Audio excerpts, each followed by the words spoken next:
کے بعد اللہ نے پیسے دے دیا تو وہ لکھتا تھا قال ابو حنیفہ قضا و قضا، ابو حنیفہ نے اس طرح کہا ہے، وانا اقول ردا علیہ، میں اس پر رد اس طرح لکھتا ہوں، یہ غلط ہے ابو حنیفہ کی بات۔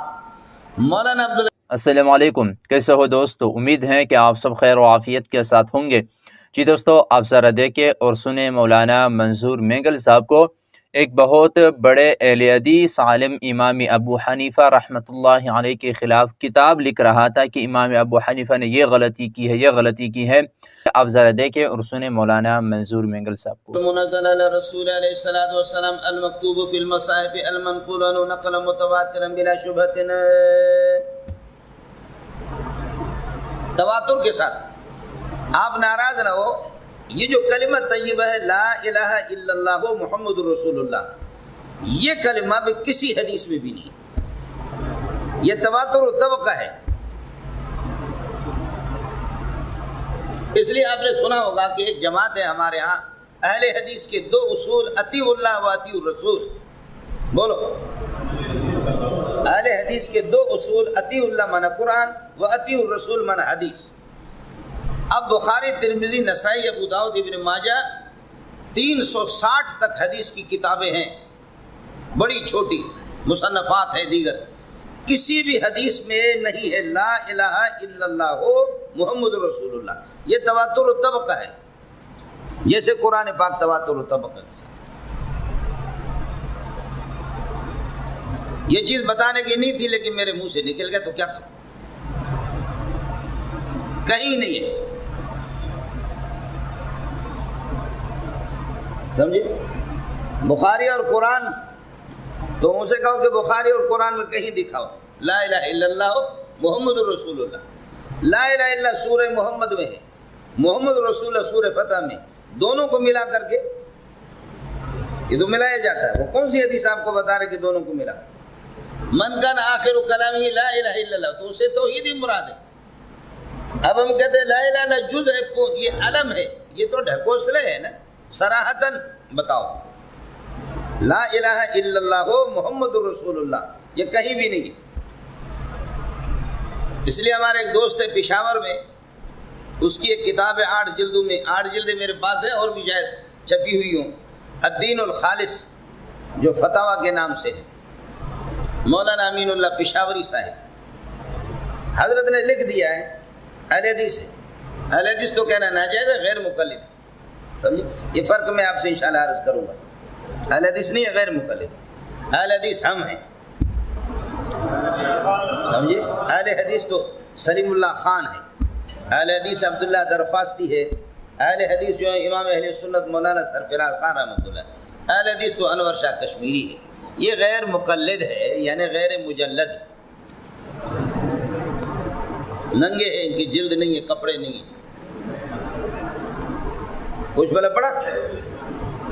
ان کو اہل حدیث کہنا، پاخانے کو لڈو کہے تو اس کہنے والے کو بھی شرم آنی چاہیے، سمجھ شریف ہے؟ تو حضرت نے لکھا مولانا امین اللہ پشاوری صاحب نے، ما جاءت الکلمۃ الطیبۃ برأسها فی حدیث واحد صحیح، پہلی جلد میں ان کے الدین الخالص کی،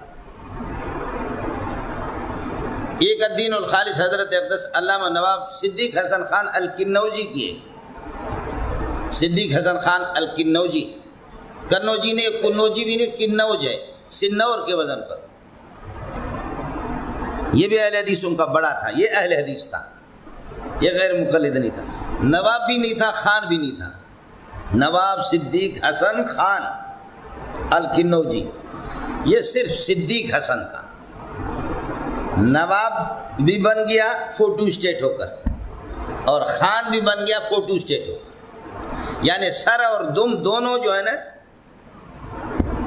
وہ طبعاً لہا، طبعاً لہو نہیں بلکہ طبعاً لہا۔ آواز بڑی اچھی تھی اس کی، بڑی اچھی آواز، بہترین اذان دیتے تھے۔ اذان اس نے دی تو نواب کی ہمشیرہ نے، نواب کی ہمشیرہ غیر شادی شدہ، نواب بھوپال کی ہمشیرہ غیر شادی شدہ تھی، اس نے جب آواز سنی تو اپنے مزدوروں سے کہا کہ یہ جو اس مسجد سے جو آواز آ رہی ہے فلانے طرف سے، اس بندے کو جا کر کے تلاش کر کے لاؤ۔ نواب کی ہمشیرہ کہہ دے تو کون انکار کرے گا؟ جا کر کے دیکھا، طالب علم ہے، غریب اور یتیم قسم کا آدمی ہے، تو اس کو لایا کہ بھائی اس مسجد میں اذان کون دیتا ہے؟ تو بتایا کہ صدیق حسن حضرت کو لایا۔ نواب کی ہمشیرے نے پوچھا کہ آپ نے اذان دیے؟ کہا آپ نے دیے؟ کہا کہا سنا ہوا اذان، کہیں جھوٹ تو نہیں ہے؟ اور اس نے وہ اذان سنائی کہ واہ، آیا مسئلہ سن؟ اس لیے نواب کی ہمشیرے نے حکم دیا کہ لے جاؤ اس کو درزی کے پاس، ٹیلر کے پاس، اس کے لیے کپڑے مپڑے سلا دو۔ کپڑے سلا دے، تیار کیے، رات کو اس کو بلایا۔ نواب صاحب سے کہا نہ بخت غواڑم نہ تخت غواڑم، راغلم دا ملا دا پارا دا بس ملا غواڑم بس۔ ہاں بلنگو، نہ بخت غواڑم نہ تخت غواڑم، پدے ملا دے پارا راغلم دا صرف ملا غواڑم، سمجھے؟ اور ہماری قسمت ایسی ہے کہ آخر میں جا کر حضرت مرتد ہو گیا۔